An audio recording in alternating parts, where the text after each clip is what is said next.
역대상 23장 1절에서 32절 말씀인데요. 좀 긴 말씀이긴 하지만 그래도 한 절씩 교독하겠습니다. 19일자 생명의 산 말씀입니다. 저부터 한 절씩 읽겠습니다. 다윗이 나이가 많아 늙음에 아들 솔로몬을 이스라엘 왕으로 삼고 이스라엘 모든 방백과 제사장과 레위 사람을 모았더라. 레위 사람은 30세 이상으로 계수하니 모든 남자의 수가 3만 8천 명인데 그 중에 2만 4천 명은 여호와의 성전의 일을 보살피는 자요 6천 명은 관원과 재판관이요 4천 명은 문지기요 4천 명은 그가 여호와께 찬송을 드리기 위하여 만든 악기로 찬송하는 자들이라. 레위의 아들들을 게르손과 그핫과 무라리에 따라 각 반으로 나누었더라. 게르손 자손은 라단과 시므이라. 라단의 아들들은 우두머리 여히엘과 또 세담과 요엘 세 사람이요 시므이의 아들들은 슬로밋과 하시엘과 하란 세 사람이니 이는 라단의 우두머리들이며 또 시므이의 아들들은 야핫과 시나와 여우수와 브리아이니 이 네 사람도 시므이의 아들이다. 그 우두머리는 야핫이요 그 다음은 시사며 여우수와 브리아는 아들이 많지 아니하므로 그들과 한 조상의 가문으로 계수되었더라. 헤브론과 우시엘 네 사람이라. 아므람의 아들들은 아론과 모세이니 아론은 그 자손들과 함께 구별되어 몸을 성결하게 하여 영원토록 심히 거룩한 자가 되어 여호와 앞에 분향하고 섬기며 영원토록 그 이름으로 축복하게 되었느니라. 사람 모세의 아들들은 레위 지파 중에 기록되었으니 모세의 아들은 게르솜과 엘리에셀이라. 게르솜의 아들 중에 스부엘이 우두머리가 되었고 엘리에셀의 아들들은 우두머리 르하비아라. 엘리에셀에게 이외에는 다른 아들이 없고 르하비아의 아들들은 심히 많았으며 헤브론의 아들들은 우두머리 여리야와 둘째 아마랴와 셋째 야하시엘과 넷째 여가모함이며 우시엘의 아들들은 우두머리 미가와 그 다음 이시아더라. 무라리의 아들들은 마홀리와 무시오 마홀리의 아들들은 엘르아살과 기스라. 아들이 없이 죽고 딸만 있더니 그의 형제 기스의 아들이 그에게 장가들었으며 무시의 아들들은 마홀리와 에델과 여레못 세 사람이더라. 그 조상의 가문을 따라 계수된 이름이 기록되고 여호와의 성전에서 섬기는 일을 하는 20세 이상 된 우두머리들이라. 다윗이 이르기를 이스라엘 하나님 여호와께서 평강을 그의 백성에게 주시고 예루살렘에 영원히 거하시나니 레위 사람이 다시는 성막과 그 가운데에서 쓰는 모든 기구를 맬 필요가 없다 한지라. 다윗의 유언대로 레위 자손이 20세 이상으로 계수되었으니 또한 여호와의 성전과 뜰과 골방에서 섬기고 또 모든 성물을 정결하게 하는 일 곧 하나님의 성전에서 섬기는 일과 또 진설병과 고운 가루의 소재물 곧 무교 전병이나 과자를 굽는 것이나 반죽하는 것이나 또 모든 저울과 자를 맡고 아침과 저녁마다 서서 여호와께 감사하고 찬송하며 또 안식일과 초하루와 절기의 모든 번제를 여호와께 드리되 그가 명령하신 규례의 정한 수요대로 항상 여호와 앞에 드리며 또 회막의 직무와 성소의 직무와 그들의 형제 아론 자손의 직무를 지켜 여호와의 성전에서 수종 드는 것이더라. 아멘.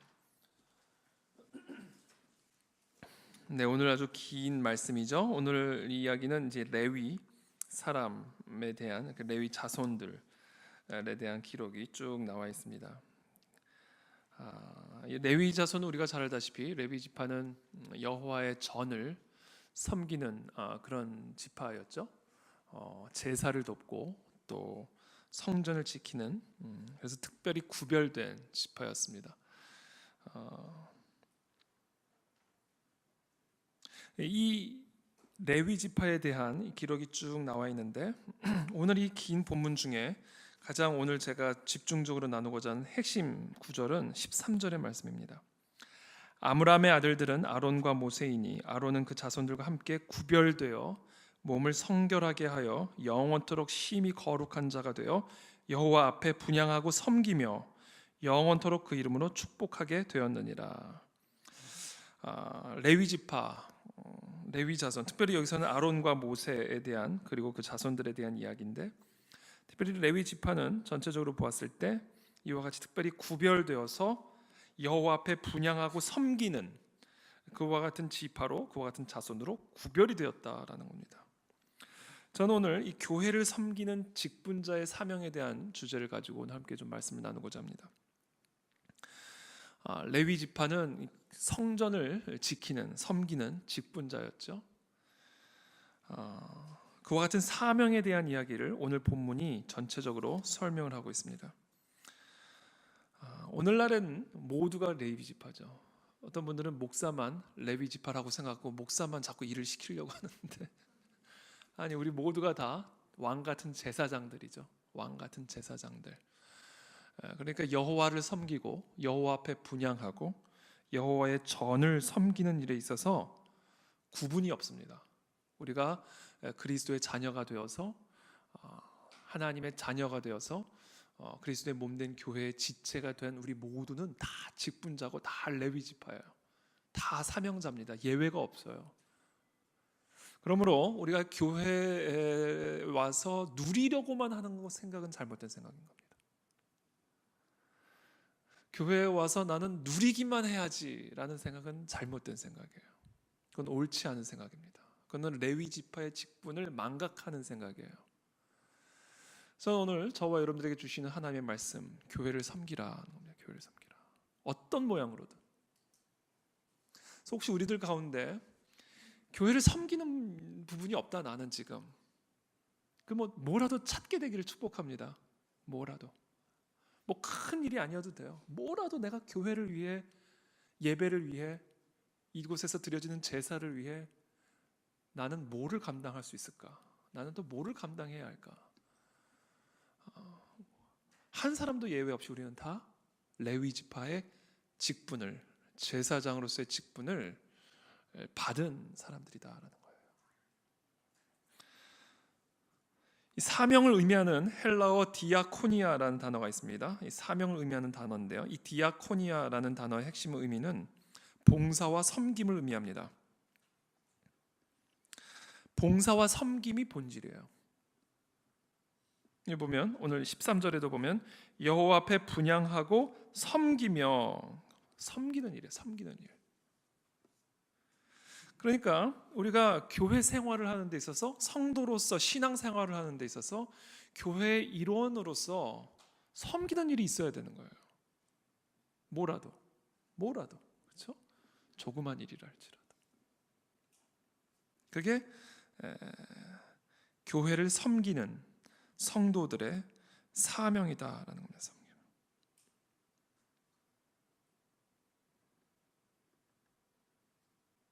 이 봉사와 섬김의 특징이 있는데 대가를 바라지 않습니다. 봉사와 섬김의 특징이에요. 대가를 바라지 않아요. 대가를 바라는 순간 그거는 봉사가 아니라 일이 되는 거죠. 일에 대한 대가. 봉사는 대가를 바라지 않고 하는 일입니다. 이미 충분한 대가를 받았다는 것을 알기 때문에. 그게 뭐죠? 은혜죠. 은혜. 하나님의 자녀가 되는 그 권세를 누리는 것만으로도 가만히 있을 수 없는 거죠. 그래서 우리가 여러분 정말 이 예수님의 은혜를 깊이 경험하면, 정말 우리가 하나님의 사랑을 깊이 경험하면, 이 복음의 능력을 깊이 경험하면 할수록 나의 조그만 일이라도 교회를 위하여, 예수님을 위하여, 하나님의 나라와 의를 위하여 조금이라도 내가 섬기고자 하는 그런 동기부여가 우리 안에 충만해진다라는 거. 그러니까 어떻게 보면 나는 교회 와서 은혜만 누려야지, 이거는 매우 이상한 말인 거예요. 그러니까 아주 이상한 말인 겁니다. 나는 교회 와서 은혜만 누려야지, 은혜만 받아야지, 이거는 말이 안 되는 얘기인 거예요. 그러니까 우리가 은혜를 정말 경험하면 할수록 그분을 위해, 그분의 몸을 위해 나는 무엇을 할 수 있을까? 이게 정상적인 반응이다라는 겁니다.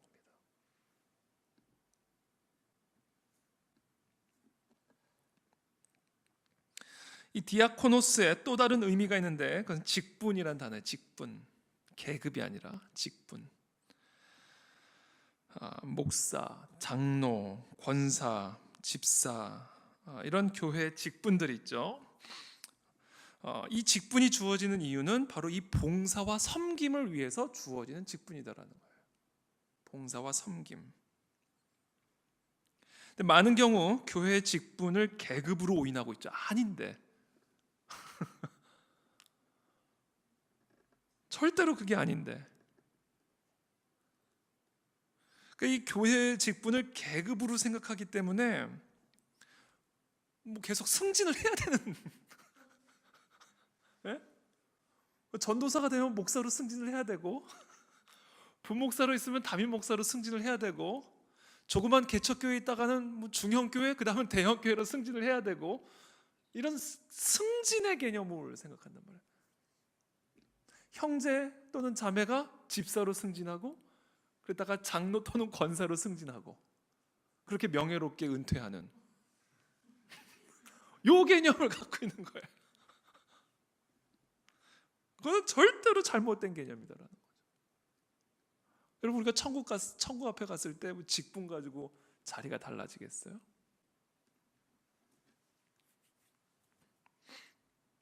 우리가 직분을 계급으로 오인하는 한 절대로 누구도 제대로 섬길 수 있는 사명자로 살아갈 수가 없습니다. 만약에 저와 여러분들이 어떠한 직분이라도 직분을 맡았다면 그것은 바로 이 사명자로 살라는, 대가를 바라지 않고 하나님이 주신 그 사명을 위해 달려나가기를 하나님이 요구하고 있고 바로 그와 같은 명령을 받은 자들이다라는 것을 여러분들이 이해하시게 되기를 축복합니다.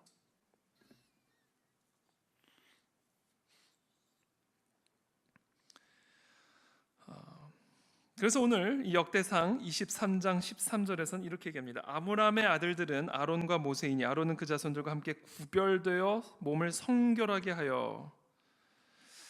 여러분 우리가 직분자에게 있어서 가장 중요한 것은 바로 이 구별됨이에요. 구별됨. 특별히 몸을 성결하게 하여. 몸이 구별돼야 됩니다. 그리스도의 몸된 교회의 직분자로 우리가 교회를 섬기기 위해서는 이 몸이 구별돼야 돼요. 그래서 심히 거룩한 자가 되어 여호와 앞에 분향하고, 여러분 여호와 앞에 거하는 이 직분자가 얼마나 구별되고 거룩해야 되겠습니까?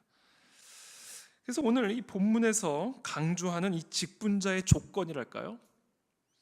직분자에게 요구되는 가장 중요한 조건은 바로 이 구별됨 또는 이 거룩함이다라는 겁니다.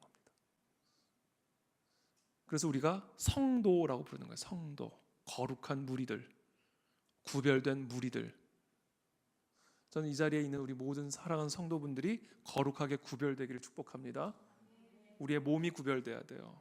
먹고 마시는 거 다 구별돼야 됩니다. 놀이 문화 구별돼야 돼요. 만나는 사람들, 내가 가는 장소들, 이런 것들이 구별이 돼야 됩니다. 그때 비로소 우리는 온전한 직분자로 교회를 섬길 수 있는 레위 지파가 될 수 있다라는 거예요.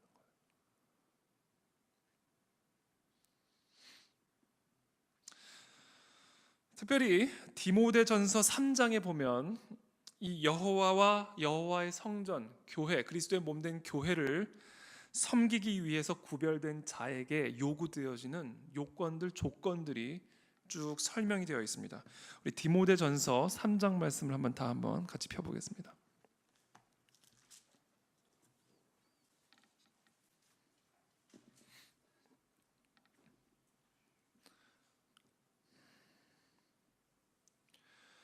디모데전서 3장 말씀 보면 1절부터 13절까지 이 직분자에게 주어지는, 요구되어지는 자격, 요건들이 쭉 기록이 되어 있는데, 먼저는 감독에 대한 지침이 나와 있습니다. 감독. 여기서 말하는 감독은 어떻게 보면 목사 또는 장로에 대한 조건이라고 말을 할 수가 있겠죠. 교회를 감독하는, 교회를 관리하는, 감독하는 직분. 그러니까 오늘날로 따지면 목회자나 장로에 대한 자격 요건이라고 말할 수 있습니다. 그것이 1절부터 나옵니다. 특별히 디모데 전후서는요, 교회 행정의 성서적 초안을 제공하고 있고요, 또 목회자들에 대한 지침을 가르쳐주고 있는 아주 중요한 본문입니다. 그래서 우리가 많은 경우 이제 교회에서 임직을 할 때 바로 이 본문을 가지고 설교를 하기도 하고, 또 임직의 기준으로 직분자를 임명하는 그 임직의 기준으로 이 본문을 토대로 삼고 있습니다. 특별히 이 1절부터 7절까지는 목회자 또는 장로, 그러니까 감독이라고 되어 있는데 그들에 대한 자격 요건을 이야기를 하고 있는데요. 미쁘다 이 말이여, 1절부터 말씀드릴게요. 곧 사람이 감독의 직분을 얻으려 함은 선한 일을 사모하는 것이라 함이로다. 감독의 직분을 얻으려 하는 것은요, 어떤 훌륭한 고위직으로 가는 게 아니에요. 선한 일이다라는 거예요. 선한 일. 어떤 선한 일? 교회를 지키는 선한 일. 어둠의 권세에서 빛으로 옮기게 하는 선한 일. 소경된 자들을 눈을 뜨게 하는 선한 일. 영원한 생명을 나누는 선한 일. 이 선한 일을 위하여 감독이라고 하는 직분이 주어져 있는 것이지 어떤 개인의 어떤 영광을 위한, 어떤 개인의 꿈을 이루기 위한 것이 아니다라는 거예요. 그래서 저는 그런 면에서 오늘날 특별히 목회자들을 평가하는 여러 기준들이 좀 세속적인 것들이 좀 많은 것 같아요. 그러니까 저는 이런 거죠. 여러분, 큰 대형 교회의 담임 목사가 되는 것은 그게 성공입니까? 아니죠. 성공이 아니잖아요. 더 큰 부담이잖아요. 근데 세상 사람들 뿐만 아니라 크리스천들도 큰 대형 교회 목사가 되면 성공을 추구하는 그런 것으로 생각을 해요. 최근에 그 지구촌 교회 진재혁 목사님이 이번 주일에 우리 성도들에 대해서 성도들을 향하여 아주 폭탄 발언을 하셨는데 사임을 발표하셨습니다. 사임. 그분이 원래 케냐 선교사 출신이시거든요. 미국에서 목회를 하다가 이제 지구촌 교회 담임 목사로 한 8년 전에 부임을 하셨는데 지난 8년 동안 지구촌 교회에서 담임 목사로 사역을 하시다가 주일 설교 때 발표를 하신 거예요. 자기가 사임을 하고 다시 케냐 선교사로 가기로 했다고. 그러니까 성도들이 다 너무 깜짝 놀란 거죠. 그러니까 아브라함의 순종에 대한 설교를 하시면서 자기가 이걸로 다 끝내고 이제 케냐 선교사로 가겠다. 너무 사실은 훌륭한, 쉽지 않은 결단이죠. 쉽지 않은 결단이죠. 근데 여러분, 케냐 선교사로 있다가 지구촌 교회에 오는 거예요. 예를 들면 케냐 선교사로 있다가 대형 교회 담임 목사로 오는 거하고 담임 목사로 있다가 케냐 선교사로 가는 거하고 어느 게 더 위대한 일 같으세요? 이게 하나님의 인도하시면 둘 다 똑같은 선한 일인 거예요. 근데 우리 생각에는, 우리 마음에는 케냐 선교사로 있다가 대형 교회 담임 목사로 가는 것보다 대형 교회 담임 목사로 있다가 케냐 선교사 가는 게 훨씬 더 훌륭해 보이잖아요. 모르겠어요. 저는 개인적인 생각입니다만 하나님의 인도하심이라면 그 방향이 어떻든 하나님의 사명, 하나님의 양떼를 위한 일이라면 그 방향이 무엇이든 그것은 다 선한 일이고 다 훌륭한 일들이다라는 거죠. 근데 오늘날 우리 사이에, 우리 안에는 우리도 모르게 이 교회에 대한 세속적인 관점들을 다 가지고 있습니다.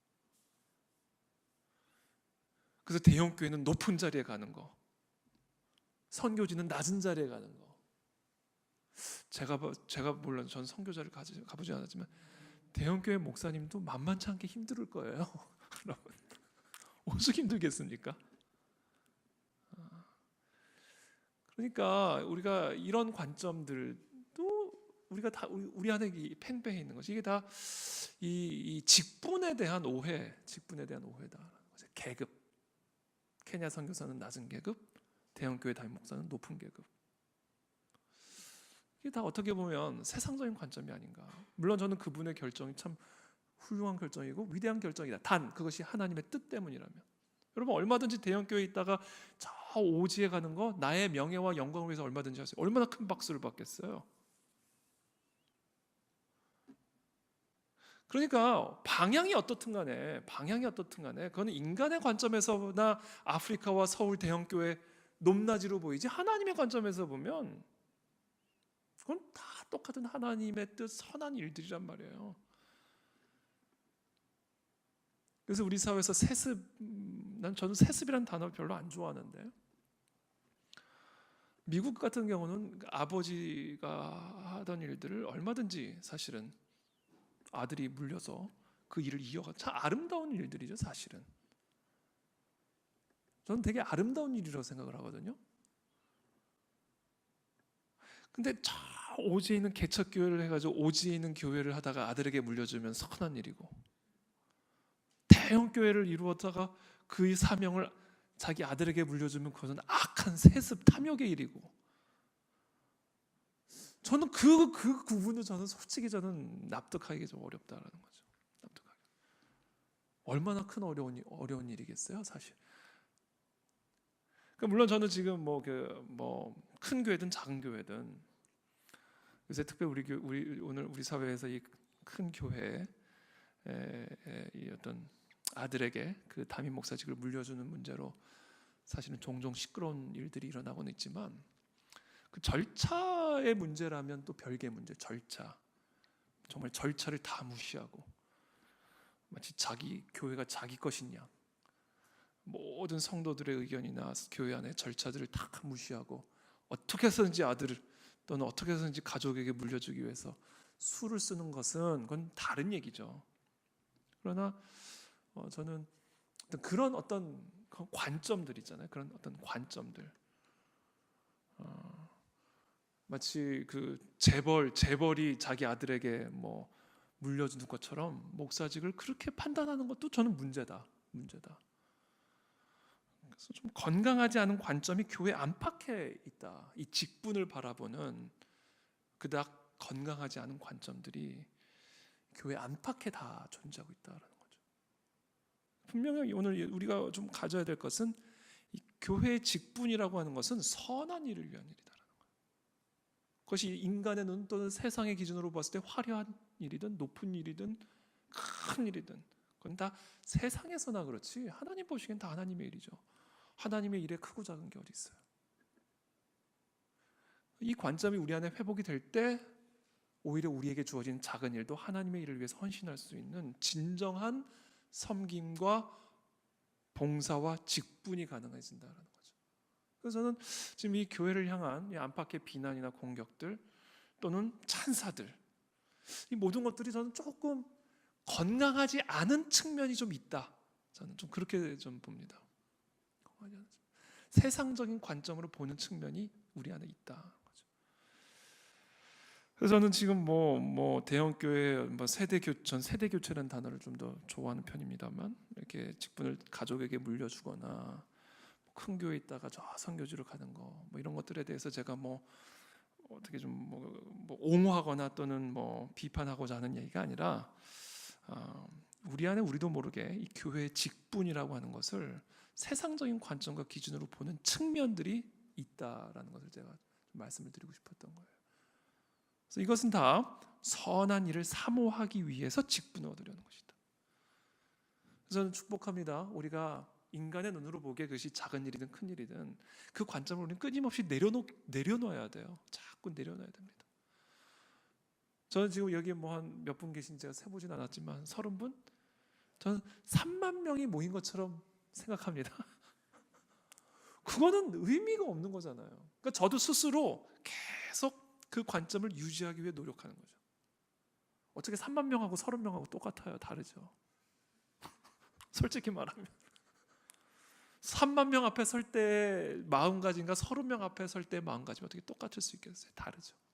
그러나 그와 같은 관점을 유지하기 위해 우리 모두가 노력해야 된다라는 거예요. 그때 비로소 온전한 직분이 회복이 될 수 있다.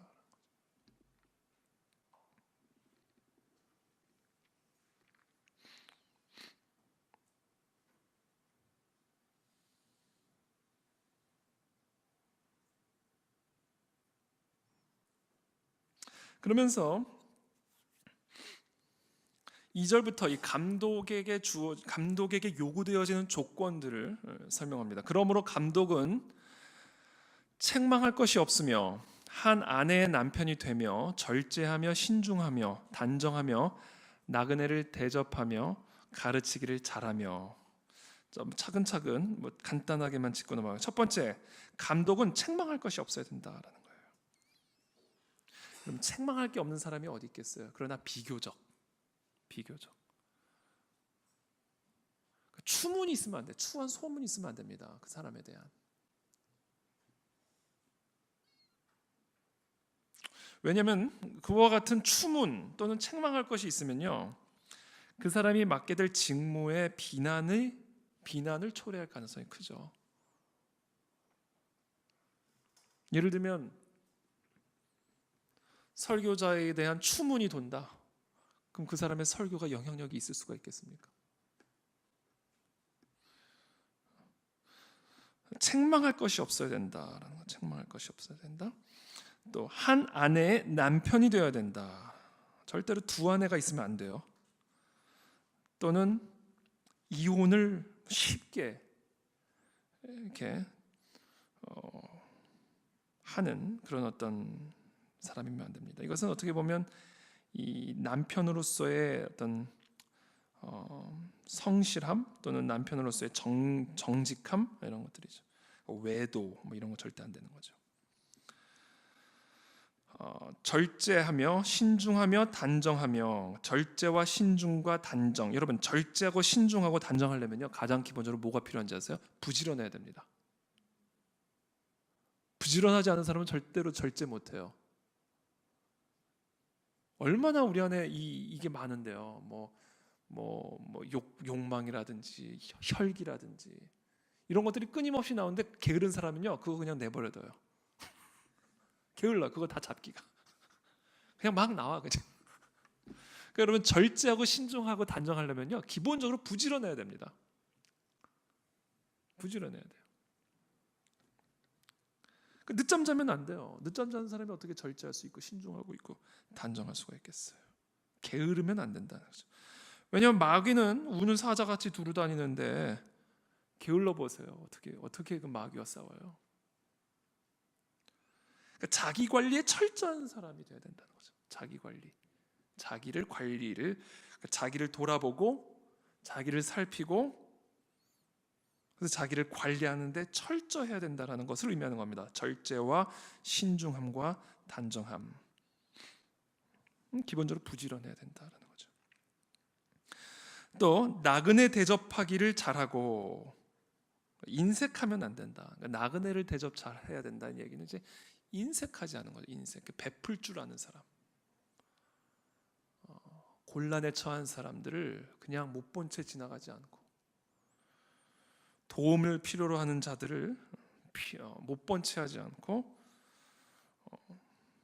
베풀 줄 아는, 인색하지 않은 사람.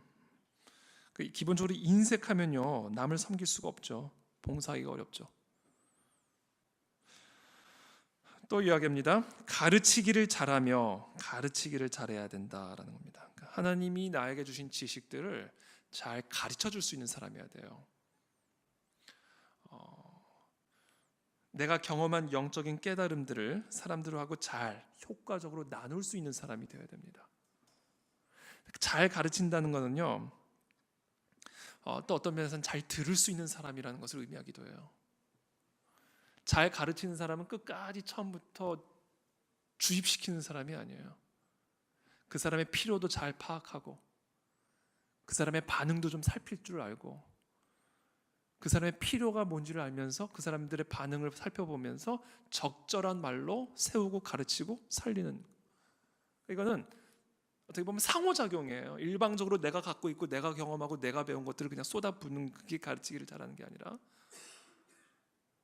내가 가르치는 그 대상의 필요들을 점검하고 반응을 살필 수 있는, 그래서 그들에게 필요하고 적절하고 이해할 수 있는 언어로 내가 알고 있는 것들을 잘 버무려서 전달해 줄 수 있는 아비의 마음이죠. 아비의 마음.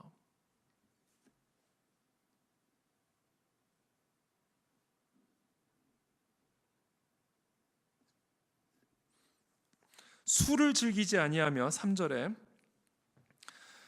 여러분, 술을 즐기면 기본적으로 섬길 수가 없습니다. 교회에서 어떻게 술을 좋아하는 사람이 교회를 섬길 수가 있겠어요? 술과 성령은요, 하나님이 아주 의도적으로 극과 극으로 설명을 해주신 거죠. 술 취하지 말고 성령에 취하라. 이건 무슨 얘기예요? 술에 취한 사람은 성령 충만하기 어렵다. 술을 즐기면 안 돼요. 술을 즐기는 사람은 교회 직분자가 되기가 어렵습니다. 구타하지 때리지 않게 되기를 축복합니다. 성질 난다고 때리면 안 돼요. 안 그러면 교회가 어떻게 되겠어요? 기도 못한다고 때리고 예배 늦었다고 막 엎드려 뻗쳐가지고 막 이렇게 뭐 어떻게 되겠어요, 교회가? 이게 구타라는 거는 이제 행위로 때리는 거잖아요. 근데 그만큼 아픈 게 말로 때리는 거. 이 말로 때리는 거는요 더 아파요. 말로 때리는 거.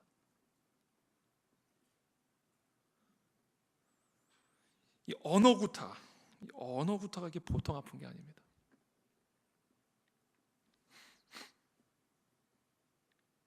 사실은 이 손으로 구타를 하지 않아도요 말로 구타하는 거 이게 사실은 다 폭력이죠. 언어 폭력. 남들에게 상처를 주는 말 이런 것들. 오직 관용하며 다투지 아니하며 돈을 사랑하지 아니하며. 그러니까 이게 다 어떻게 보면 연결이 돼 있어요. 관용과 다투지 아니하는 일. 그러니까 받아줄 수 있는 넓은 마음이죠. 그 사람을 이해할 수 있는 넓은 마음. 이 마음이 좁을 때 이게 폭력으로 나오는 거예요. 언어든 뭐든. 그 사람을 내가 소화가 안 되니까 나를 소화시키기 위해서 그 사람을 때리는 겁니다. 내가 소화될 수 있는 수준으로 바뀌라는 거예요. 이게 좁으면 이게 뭐 언어 폭력이든 구타든 이게 폭력적으로 나오는 거죠, 반응이. 그래서 교회의 직분자가 되기 위해서는 자꾸 우리의 마음을 넓혀야 돼요. 우리의 가슴을 넓혀가야 됩니다.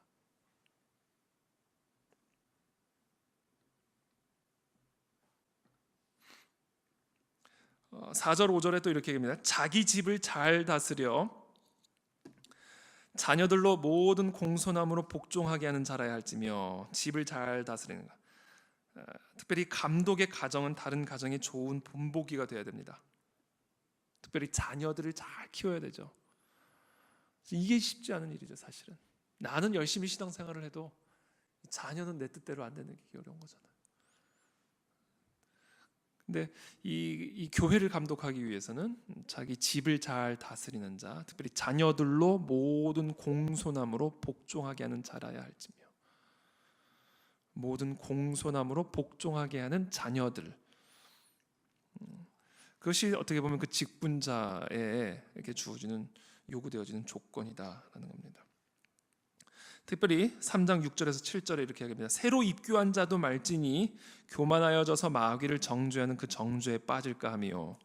새로 갓 입교한 사람은 절대로 교회 직분자를 주면 안 된다. 특별히 감독자. 뜨거운 성령을 체험해가지고 하면 순식간에 사람 막 변하는 경우도 있잖아요. 근데 위험하다라는 거죠. 그런 분들을 교회 감독자로 세우는 거는. 여러분, 시간만이 해낼 수 있는 일이 있습니다. 시간만이. 이게 아무리 이게 숙성이라고 그러잖아요. 숙성. 반드시 시간만이 가져다 줄 수 있는 열매들이 있어요. 그게 이제 성숙이라는 거거든요. 성숙. 은사는 순식간에 받을 수도 있어요. 은사는. 그러나 그 성숙이라고 하는 것은 필연적으로 반드시 시간을 요구하는 것이죠. 그래서 특별히 교회를 관리하고 교회를 섬기는 이런 감독자의 직분은 반드시 충분한 시간을 통해서 검증된 자를 세워야 됩니다. 검증된 자. 안 그러면 교만에 빠져요. 지금 예수님 만나가지고 세례받은 사람이 설교를 왜 저렇게 해? 이런 얘기를 한다고요. 교회가 왜 이래? 그러니까 이게 갓 은혜를 받아가지고 갓 신앙생활을 한 사람일수록 비판적이 되고요, 교만하고 정죄하게 됩니다. 그래서 얘기를 하는 거예요. 마귀 뭐죠? 교만하여져서 마귀를 정죄하는 그 정죄에 빠질까 하며. 이 마귀가 어떻게 마귀가 됐어요? 교만하여져서 천사가 마귀가 됐다 그러잖아요. 그와 같은 정죄에 빠진다. 마귀의 특징은 교만하여져서 정죄하는 일이에요. 그래서 갓 신앙을 갖게 되거나 충분한 그런 어떤 시간적 숙성이 이루어지지 않은 그런 신앙을 가진 자를 함부로 교회 감독자로 세웠다가는 정죄, 비난의, 교만의 화살로 교회가 분란이 일어날 수 있다라는 거예요. 특별히 우리 전도사님들은 그렇지 않지만 신학생들이 참 그래서 위험합니다. 우리 전도사님들은 참 겸손하세요. 우리 그렇죠? 근데 신학생들 앞에서 설교하는 것처럼 어려운 게 없어요. 지금 막 배운 신학적 논리로 막 분석을 하는 거죠. 막 이제 처음 배웠으니까 그게 전부인 거예요. 그러니까 이게 배운 게 적을수록 그게 다예요. 경험한 게 적을수록 그게 다야. 그러니까 그걸 가지고 다 모든 걸 판단하니까 위험해지죠. 교만해지고 정죄에 쉽게 빠지고. 그래서 이건 뭐 썩 적절한 표현은 아닌 것 같지만 좀 하여튼 그래요. 근데 우리 전도사님들은 참 겸손하시죠. 네, 참 겸손하시고 계속해 배우려고 하고 있고 그런 자세들이 참 중요하죠. 그래서 우리가 이 신앙생활을 할 때는요, 자기가 이 신앙의 연륜이 짧을수록 뜨거울수록 더 겸손해지고 더 배우려는 자세를 가지고 다른 사람들이 하는 말에 귀를 기울이고 더 하나님 앞에 겸손한 자세로 나아가기 위해서 노력을 해야 됩니다. 안 그러면 쉽게 정죄하고 교만에 빠질 수 있다는 거죠. 누구나 다 마찬가지, 누구나. 그렇죠? 그런 사람들을 감독자로 절대로 세우면 안 된다라는 겁니다. 또 7절에 이렇게 얘기해요. 7절에 외인에게서도 선한 증거를 얻은 자라야 할지니, 이거는 이제 교회 바깥의 사람들한테서 선한 증거를 받아야 된다. 그러니까 평판이 좋아야 되는 겁니다. 교회 안에서야 다 우리가 어떻게 보면 좀 꾸밀 수가 있죠. 일주일에 한 번 보니까 사실 교회 안에서는 나름 꾸밀 수가 있어요. 그러나 세상 속에서 어떻게 사는지를 좀 봐야 된다라는 거예요. 교회 바깥에서 그분에 대한 평판이 어떤지를 들어볼 필요가 있다. 그래서 사도 바울은 교회 감독자로 세우기 위해서는 외인에게서도 선한 증거를 얻은 자라야 할지니 비방과 마귀의 올무에 빠질까 염려하니라. 그러니까 예를 들면 바깥에서 별로 좋지 않은 평판을 가진 사람이 교회에 아주 중요한 감독자의 역할을 맡겠다는, 그 교회가 어떻게 되겠어요? 그 교회에 대한 평판이 어떻게 되겠어요? 야, 그런 사람이 그 교회의 감독이래. 그러면 그 교회가 어떻게 되겠어요? 제가 아는 교회, 어느 교회인지는 제가 얘기 안 하겠습니다만, 한 집사님이 저한테 자기는 너무 놀랐다는 거예요. 자기한테 사기친 분이 그 교회 담임 목사 완전 오른팔이더라는 거예요. 그럼 그 담임 목사는 어떻게 되겠어요? 사기꾼이 오른팔이 되는 거 아니에요? 그 담임 목사 그걸 알면 오른팔로 세웠겠습니까? 모르니까 그렇지. 그런 일들이 일어날 수 있다. 그래서 외인으로부터 어떤 평가를 받느냐 너무 중요하다는 겁니다. 그게 이제 감독, 특별히 목회자나 이제 장로의 직분에 대한 아주 사도 바울의 충고고요. 그 다음에는 이제 집사와 권사, 그러니까 권사란 표현은 안 썼지만 이 집사와 권사에 대한 직분에 대한 이야기가 이제 그 8절부터 나옵니다. 8절. 이와 같이 집사들도 정중하고 일구이연을 하지 아니하고, 일구이연, 그러니까 한 입으로 두 말하는 사람이죠. 이거는 뭘 의미하냐면 여러분, 한 입으로 두 말을 하는 사람은 두 마음을 품은 사람입니다. 마음이 갈라져 있는 거예요. 앞에서 하는 말과 뒤에서 하는 말, 앞에서 하는 말과 전화 통화로 하는 말, 그것이 다르다. 마음이 갈라져 있는 두 개의 마음이 있는 거예요. 술에 인박이지 아니하고, 공통되죠. 술. 더러운 이를 탐하지 아니하고 깨끗한 양심의 믿음의 비밀을 가진 자라야 할지니. 깨끗한 그럼 이거를 한마디로 이렇게 표현하죠. 깨끗한 양심의 믿음의 비밀을 가진 자라야 할지니. 여러분, 깨끗한 양심의 믿음의 비밀을 갖고 있는지 어떻게 확인할 수 있어요? 그래서 시간이 필요한 겁니다. 그래서 10절에 이렇게 얘기해요. 이에 이 사람들을 먼저 시험하여 보고 검증해 보라는 거죠. 검증해 보고 그 후에 책망할 것이 없으면 집사의 직분을 또는 권세의 직분을 맡게 할 것이요.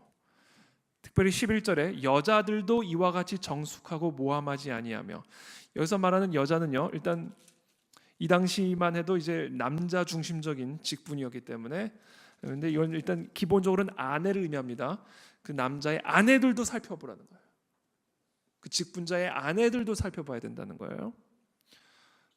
근데 동시에 또 그 여자 직분자에 대한 말씀이기도 하죠. 11절에 여자들도 이와 같이 정숙하고 모함하지 아니하며 절제하며 모든 일에 충성된 자라야 할지니라.